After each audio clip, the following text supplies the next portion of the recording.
জয় গুরু খামখেয়ালি প্রাণ চ্যানেলে আপনাদের স্বাগত। আজ আমরা পড়ব ভক্তিপথে জ্ঞান লাভ। লিখছেন স্বামী ভাস্করানন্দ সরস্বতী। জয় গুরু। আমরা মানুষ হয়ে পৃথিবীতে এসে নিজেদের মধ্যে একটা গর্ববোধ করে থাকি। এর কারণ কি? আমরা এই সৃষ্ট জগতের শ্রেষ্ঠ জীব, অর্থাৎ সবার উপরে মানুষ সত্য, তাহার উপরে নয়। যদিও মানুষের উপরে দেবতা, তথাপি মানুষ শ্রেষ্ঠ কেন? এর অবশ্য কারণ রয়েছে। যদি দেবতাদের ওই অবস্থার উপরে যাইবার বাসনা বা মুক্তিলাভের ইচ্ছা জাগে, তাহলে ওই অবস্থা থেকে, অর্থাৎ দেবদেহ থেকে সাধনা করে মুক্তিলাভ করতে পারবে না। তাদের যদি একান্তই মুক্তি বা মোক্ষলাভের বাসনা জেগে থাকে, তাহলে তাদেরকেও এই মনুষ্য দেহ ধারণ করে সাধনা করতে হবে, তবেই মুক্তি বা মোক্ষ লাভ করতে পারবে। আর এই কারণেই মানুষ সৃষ্টির শ্রেষ্ঠ জীব। বড়ই পরিতাপের বিষয়, মানুষ এই রকম অমূল্য দেহ পেয়েও তাকে সঠিক উদ্দেশ্যে কাজে না লাগিয়ে অপব্যবহার করে চলেছে। এই দেহকে সঠিক উদ্দেশ্যে ব্যবহার করার জন্য মহাপুরুষেরা এই ভারতভূমিতে জন্মগ্রহণ করে আমাদের উদ্বুদ্ধ করার জন্য বারে বারে এসে আমাদের পথ দেখিয়ে যাচ্ছেন। তথাপি মানুষের মায়া ঘুমঘোর কাটছে না। এ এক মজার জগৎ। সে যাই হোক, আমাদের অর্থাৎ এই কলিযুগের মানুষের একমাত্র পথপ্রদর্শক হচ্ছেন জ্ঞানাবতার আচার্য শঙ্কর। তিনি যে লক্ষ্য দেখিয়ে দিয়েছেন, সেই লক্ষ্যে পৌঁছতে না পারলে মানুষের মুক্তি বা মোক্ষলাভ সুদূর পরাহত। আর এই জন্যই তিনি কলিযুগের জগৎগুরু। অর্থাৎ এই কলিযুগ যতদিন থাকবে, ততদিন একমাত্র কলিযুগের জগৎগুরু রূপে পরিচিত হবেন। এই বিষয়ে কোনো সন্দেহ নেই। তবে তিনি ওই লক্ষ্যে বা জ্ঞানে পৌঁছানোর জন্য যে পথ দেখিয়ে দিয়েছেন, তা হলো জ্ঞানপথ, অর্থাৎ জ্ঞান পথে জ্ঞান লাভ। অবশ্য আচার্য শঙ্কর যে সময় এই ভারতভূমিতে এসেছিলেন, তখনকার মানুষের প্রকৃতি অনুযায়ী পথ দেখিয়েছিলেন, যাতে মানুষ সহজে ওই অবস্থা বা লক্ষ্যে পৌঁছাতে পারে। এই জগৎ পরিবর্তনশীল, অর্থাৎ সৃষ্টির পর থেকে ক্রমশ পরিবর্তিত হয়ে চলেছে, যার ফলে মানুষের কাছে জ্ঞান পথে চলা কষ্টসাধ্য ব্যাপার হয়ে দাঁড়িয়েছে। অর্থাৎ ওই পথে যেভাবে চলা উচিত, সেভাব বিকৃত করে ফেলেছে। জ্ঞানের শুষ্ক কথায় মানুষ মজে গেল। আত্মজ্ঞানের পরিবর্তে বিরাট তর্কজাল বিস্তার করে মুখে ব্রহ্মবিদ এবং কার্যে নাস্তিকতায় ভরে গেল। এই ভুল ভেঙে দেওয়ার জন্য আমরা প্রেমাবতার গৌরাঙ্গ মহাপ্রভুকে পেলাম। তিনি বললেন, হরের নামও হরের নামও হরের নামইব কেবলম, কলু নাস্তেব্য নাস্তেব্য নাস্তেব্য গতির নেথা। অর্থাৎ কলিযুগের মানুষ অন্নগত প্রাণ, তাই জ্ঞান পথে চলা কঠিন এবং কষ্টসাধ্য ব্যাপার। কাজেই তোমরা নাম করো। নাম নামই অভেদ। এই নামের দ্বারাই তোমরা জ্ঞান লাভ করে মুক্তি লাভ করতে পারবে। এরপর আমরা পাই অবতার রামকৃষ্ণ পরমহংসদেবকে। তিনি বললেন, যত মত তত পথ। অর্থাৎ যে কোনো একটা পন্থা বা পথ অবলম্বন করে ও লক্ষ্য ঠিক রেখে চলতে পারলে মুক্তি বা মোক্ষ লাভ করতে পারবে। এক কথায় সব পথেই জ্ঞান লাভ করা যায়, তবে লক্ষ্য ঠিক রেখে চলতে হবে। এরপর এলেন আমাদের ঠাকুর সদ্গুরু নিগমানন্দ সরস্বতী পরমহংসদেব। তিনি বললেন, শঙ্করের মত ও গৌরাঙ্গের পথ। অর্থাৎ জ্ঞানাবতার আচার্য শঙ্কর যে মতবাদ মানুষের সম্মুখে তুলে ধরেছেন, ওই অবস্থা লাভ না করা পর্যন্ত মানুষ মুক্ত হতে পারবে না। কাজেই ওই অবস্থা লাভ করার জন্য ঠাকুর প্রেমাবতার গৌরাঙ্গ মহাপ্রভুর পথে, অর্থাৎ ভক্তিপথে চলার জন্য আমাদের বললেন। এখানে একটা কথা আপনাদের স্মরণ করিয়ে দিই, তা হলো জ্ঞান আর জ্ঞানপথ বা ভক্তি ও ভক্তিপথ এক নয়। জ্ঞান পথেও জ্ঞান লাভ করা যায়, আর ভক্তিপথেও জ্ঞান লাভ করা যায়। পথের সাথে লক্ষ্যকে এক করে ফেললে মহা ভুল করা হবে। এ কথা ঠাকুর বারবার বলেছেন।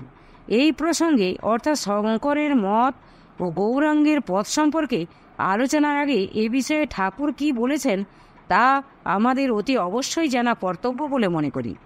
ঠাকুর বলেছেন, জ্ঞান লাভের দুটি পথ, একটি কঠোর সন্ন্যাসযোগ, অপরটি ব্রহ্মবিদ গুরুর সেবা।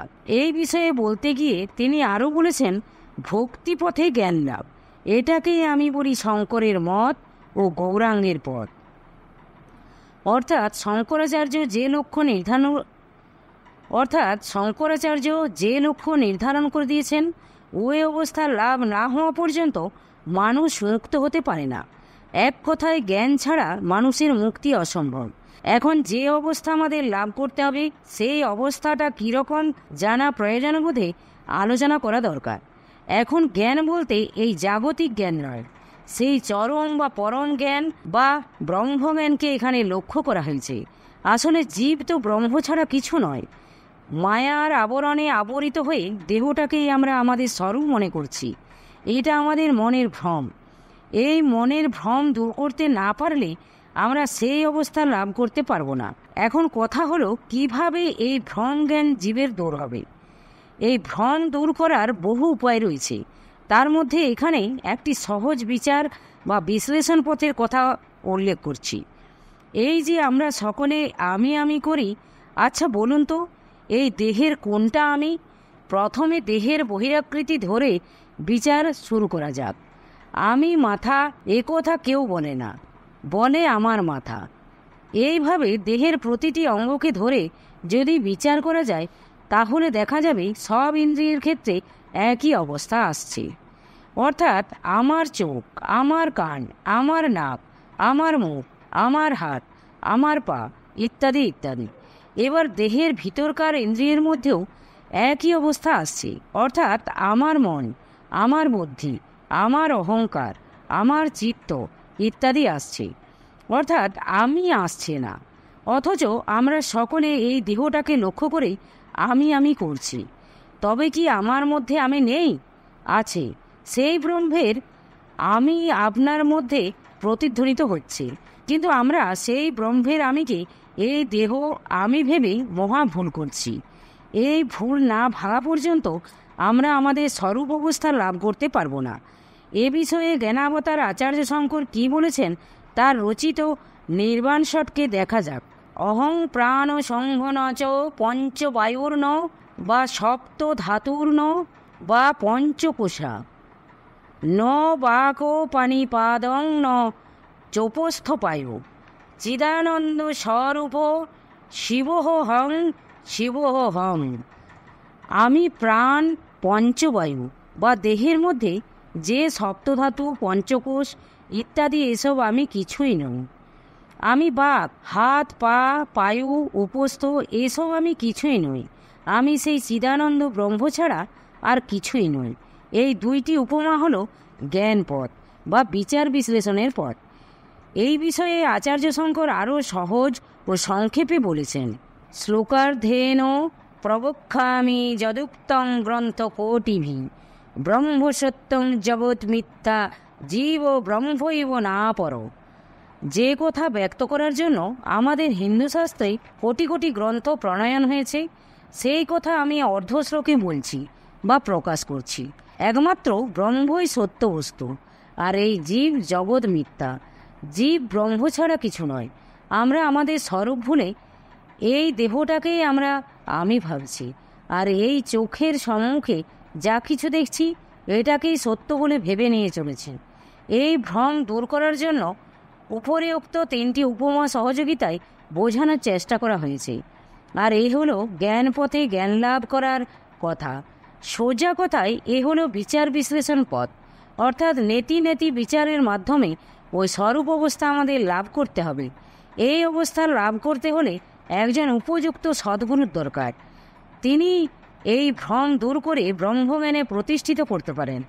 এই ব্যাপারে ঠাকুরের জীবনে ঘটে যাওয়া ঘটনা তুলে ধরলে মন্দ হয় না। জ্ঞানী গুরু সচ্চিদানন্দ পরমহংসদেব ঠাকুরকে দীক্ষা দিয়ে জ্ঞান পথে চলার নির্দেশ দিয়েছিলেন।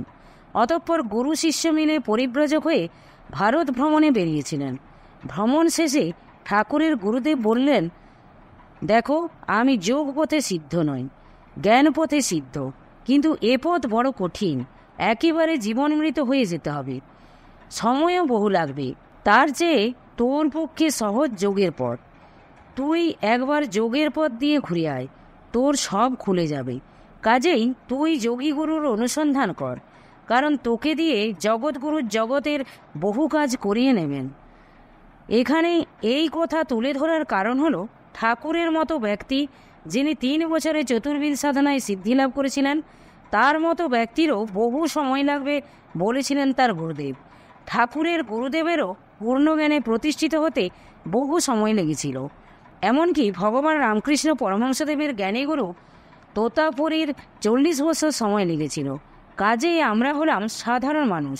আমাদের জ্ঞান পথে সিদ্ধি লাভ করতে এক জন্মে তো হবেই না, বরঞ্চ কত জন্ম যে লাগবে তার ইয়ত্তা নেই।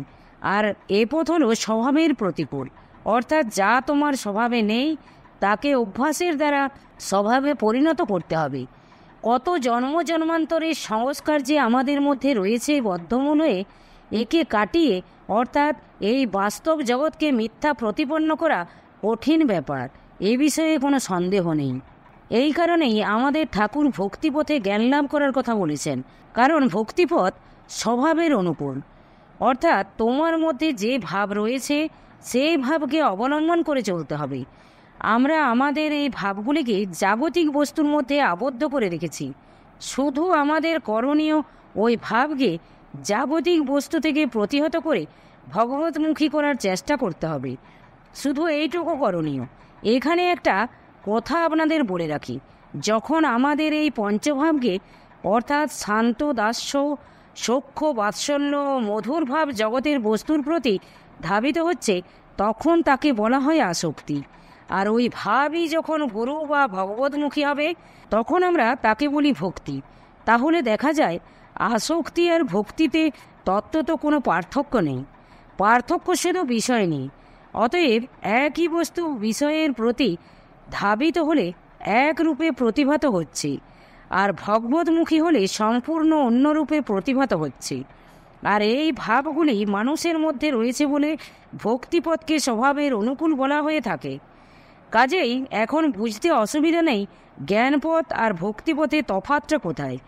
আমরা কলিযুগের মানুষ, অন্নগত প্রাণ আমাদের। একবেলা আহার না হলে আমরা আমাদের মেজাজ ঠিক রাখতে পারি না। এরকম মন নিয়ে বিচার পথে চলা একরকম অসম্ভব। আর এই কারণেই ঠাকুর আমাদের জন্য ভক্তিপথই প্রশস্ত করেছেন। জয় গুরু, জয় গুরু। আজ এই পর্যন্তই। যদি আপনাদের ভালো লেগে থাকে তাহলে চ্যানেলটিকে সাবস্ক্রাইব করে সাথে থাকবেন। জয় গুরু, জয় গুরু।